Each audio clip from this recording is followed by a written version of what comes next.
Do you still believe in Nigeria? I believe in Africa. Is that far different from Nigeria? Yes, we have to understand Nigeria is it's a colonial structure.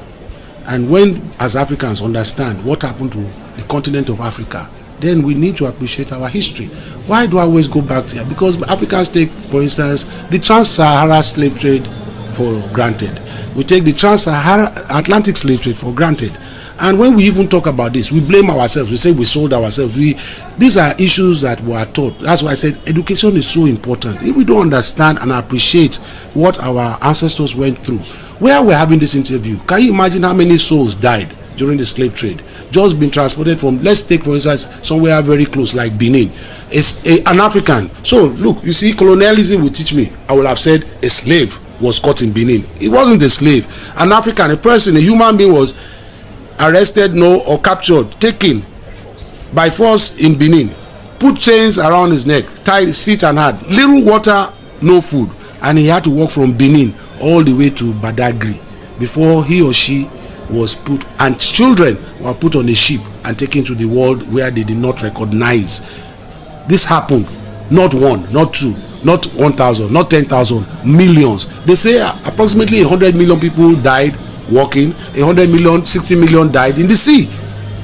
The wars that were happening, the trauma that happened on this continent, the cries, we cannot, you see. And I always like to use the Hitler's case as an example. Why are we sympathetic to the Jewish story? Because there is footage. So if you just talk, you can't even crack a bad Jewish joke, you can't even crack a Jewish joke, they will bring you down. That is how Africa must stand. Don't talk about the slave trade to us. Do you know our pain? You can't imagine the cries. When will Africa stand united in this case? When do we take our case to the United Nations as one people, one voice? We want to veto America. How do we do this? When we are divided, when we go with the colonial structures, we'll always talk in multiple voices. And as the Bible says, when you talk in multiple voices, you have no voice. When we talk with one voice, united, we go to United Nations, we pull out. Because then that body is insignificant to what to us as a people. Of what is it to us? If we all say yes and America vetoes us, of what significance is our presence there? So we stand as one people. So we make our voice heard. We start to do things. We make Africa the envy of the world. So then I'll be able to drive my car from Lagos to Johannesburg. We open our borders.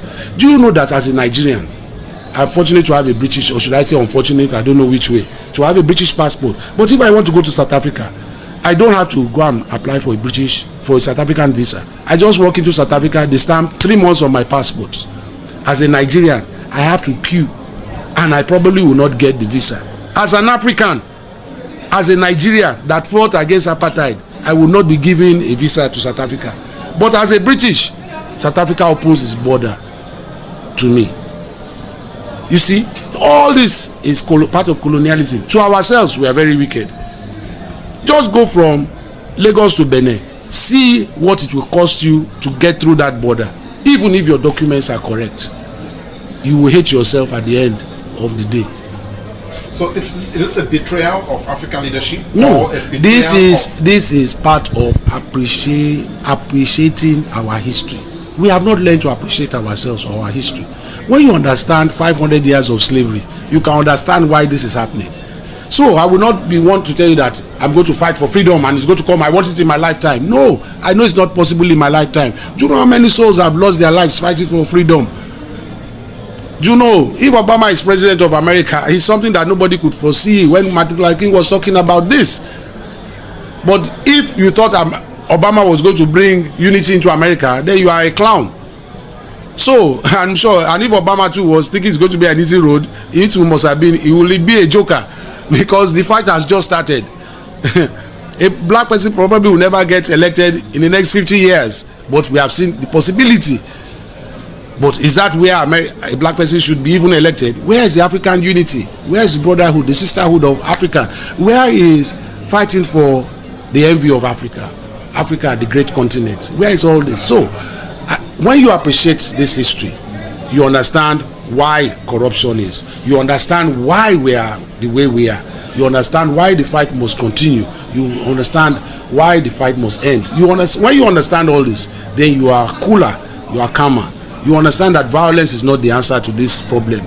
We need more intellectuals. We need to be more tactical. We need to be very diplomatic. We need to be very patient. We need to have virtue on our side. All these things must be in the fighters' weaponry and gallery. You're almost a new apostle now, if I may say that. But let's just say this. You are vastly read as your father. Was that something in the gene, or? No, he made sure when I left school, when he took me out of school, that was one of the other good things he did. He ensured I read. So I came out of school.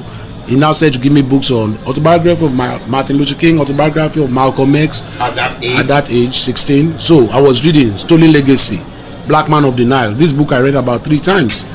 Then I went. So every time I was fortunate to travel, I went to any black library. So I was now reading. I became more read than him. So I was known like a professor in his house. And because I had read so much, I could read between the lines, because there are so many books you will read and the author is just trying to tone you to buttress his point, but doesn't mean he's right. So I was that kind of reader that I would read. I said, I read another book and this author is trying to sweet talk me. The facts are not accurate. And he will say, how do I know? So I will now bring books. I said, I read. He said, you read this book too? He said, you are doing a lot of reading, or you are a professor. So everybody now knew that I was just reading and reading. I went spiritual.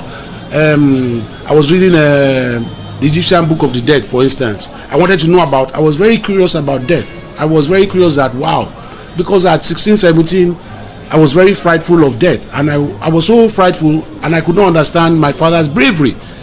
And so I wanted to be brave. So I said to look for research about what if I was killed? What if my father dies? I wanted to know about death. So I just said to read books. And you will not even believe I came first in BK in school self. I wanted information. And the only way I could get that information was by reading. Then after reading, I now stopped reading to now assimilate what I've read, come to my own conclusion, not be biased. So I am not racist. I'm not, even when I talk about Pan-Africanism, I understand that we need the West. We need medicine. We need to understand. We cannot be judgmental and say, yes, Europe came and took us as slaves. But then we must understand, why did Europe take us as slaves?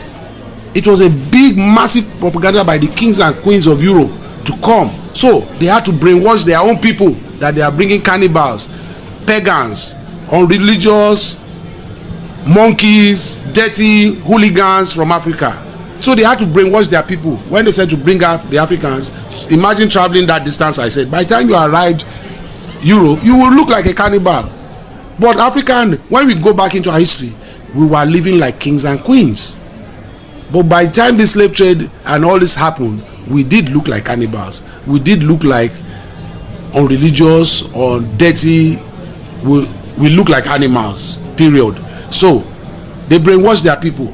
But it was them, it was their same people. By the time they now got the bad people in Africa to participate in this slavery, Europe said to wake up to the crimes of humanity. So it was Europe, with the fighters of Africa, of course, that had to stop the slave trade. Africa could not have stopped that slave trade on its own. But then, Europe, it took Europe 500 years to understand, wow, I caught daddy sleeping with that so-called black monkey. That black monkey is pregnant. The mulatto is born.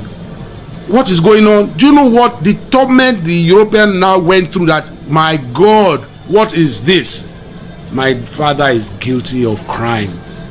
It was them that now had to fight their own system to stop the slave trade. And Africa could not have stopped the slave trade without first them realizing they were wrong. So many of them, many Europeans saw the wrong. And then don't forget, they were even having a lot of internal wars, religious wars in Europe, in America, the independence of America. So much was going on. When you understand all this history, you can understand why Africa is the way it is. And then you have to appreciate why we have very, I wouldn't want to say unintelligent people as leaders, but misinformed people as leaders, that we still talk about more states, blah, blah, blah. Instead of moving forward with Kwame Nkrumah's dream, Marcus Garvey's dream, and people like this.